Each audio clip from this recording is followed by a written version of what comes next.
Now, the General Secretary of the TUC, Brendan Barber, said youth unemployment is now at its highest for 15 years, and it will get worse when millions of fresh school leavers graduate and start looking for work in the coming weeks.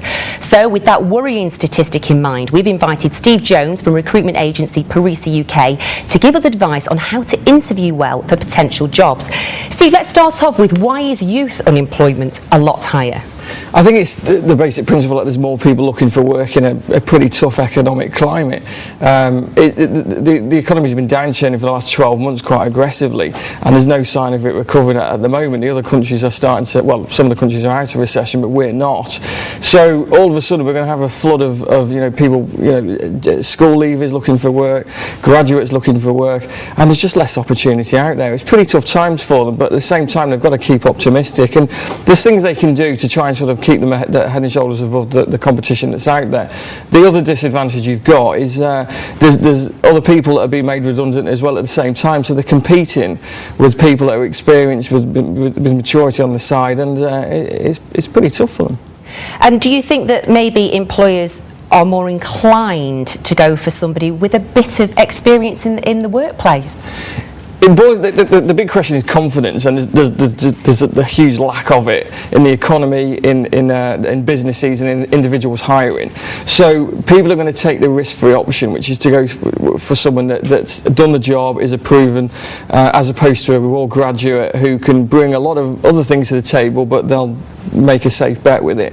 So unfortunately, yes, that's the answer to the question. It must be so much harder for all of these recent graduates who, they wouldn't have as much competition if unemployment in the general workforce wasn't so bad. What can they be doing to try to make themselves seem more employable when they are going to jobs? Well, but the first thing is they've got to try and get the interview first, so they've just got to go out there and get all the advice they can help. I mean, coming to specialist recruitment consultancies is a starting point, for example. If you're an engineer and you've just graduated as engineer, go to a specific engineering recruiter. They'll give you good advice, they'll be able to spend a bit more time with you, and they'll get you on the right starting point.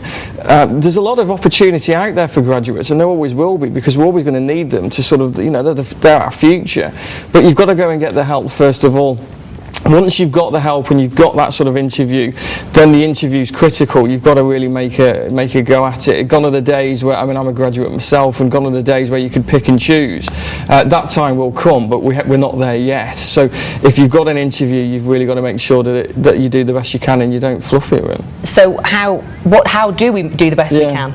The key, first of all, prepare. So if you've got an interview, ask the recruiter, if you're dealing with a recruiter, to send you as much information as you can. Use the internet. It's a great tool. You've got no excuse. Find out about the company you're going to, the job that you've applied for. Use some of these social networking sites. You might even find the person that's going to be interviewing on there. You can gauge a bit of information on that. Once you've got your preparation out of the way, it's basics. There's a start to an interview, the middle bit, the interview itself, and the end. The start, you've got to look the part. You've got to create a good first impression.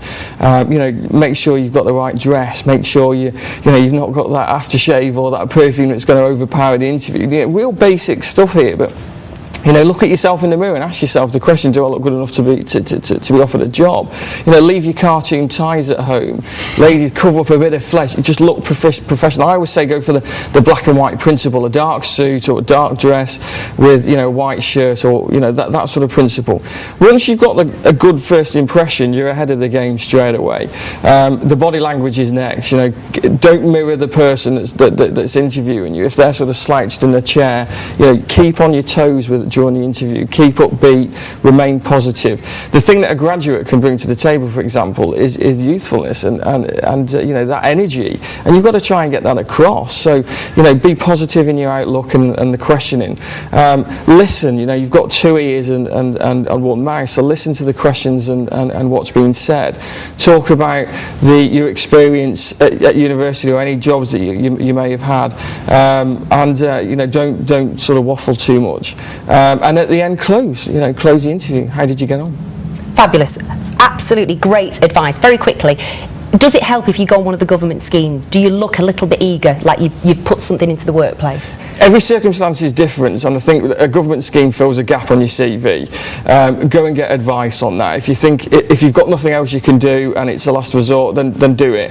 If you've got, maybe it's not right for you for where your background's come from, but go and get advice. That's the best bit on that. But in answer to it, it can and it can't. Oh, right, fabulous. Okay, thank you very much indeed.